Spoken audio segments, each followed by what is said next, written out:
Hi, I'm Seth Lissick, Field Director of Tri-County Air Conditioning. We're doing a short video series talking about indoor air quality, understanding the foundations of indoor air quality, and what you can be doing to improve the quality of air that you and your families are breathing. Today we're going to be talking about UV lighting and how that impacts indoor air quality.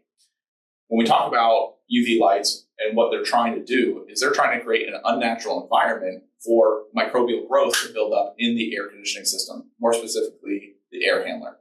In the air handler, we have a very cold and wet evaporator coil as air conditioning is running, and we're trying to remove the humidity from the house so that coil gets wet, drains condensate water into the drain pan, and then leaves the house to the drain line. But we have a very conducive environment for microbial growth to grow in the air handler because it's cold, it's wet, very high humidity, and it's dark.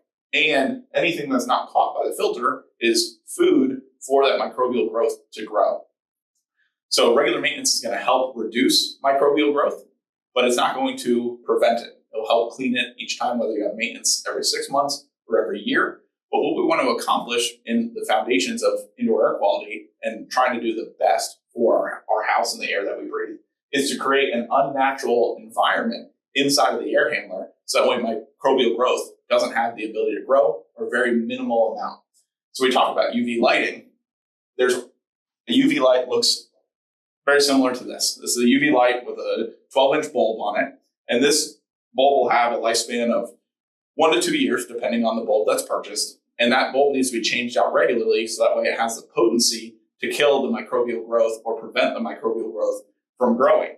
This bulb only has a finite effective range. So when we talk about our air handler system, we can divide it into two different sections. Our blower compartment, where our blower motor is and the air is passing through and going back into the house. And then we have our evaporator coil side as well. The best way to install UV lighting to help minimize microbial growth inside of the air handler is to have a UV light shining directly on the blower motor or on the wheel, prevent microbial growth building up on the wheel.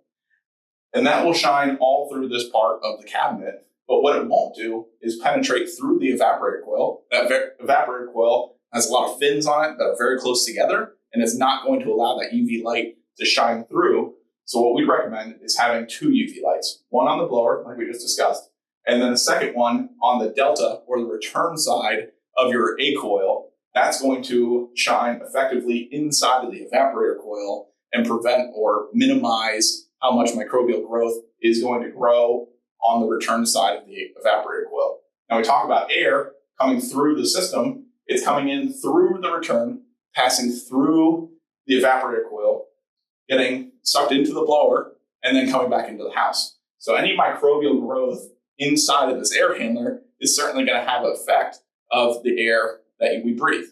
So we use UV light in the delta or the return side of the air, evaporator coil, and on the blower to help create that unnatural environment. If you have any more questions about UV lighting or what's right for you and your house, please give us a call at 941-485-2222 or visit our website, tricountyair.com. Thank you. No matter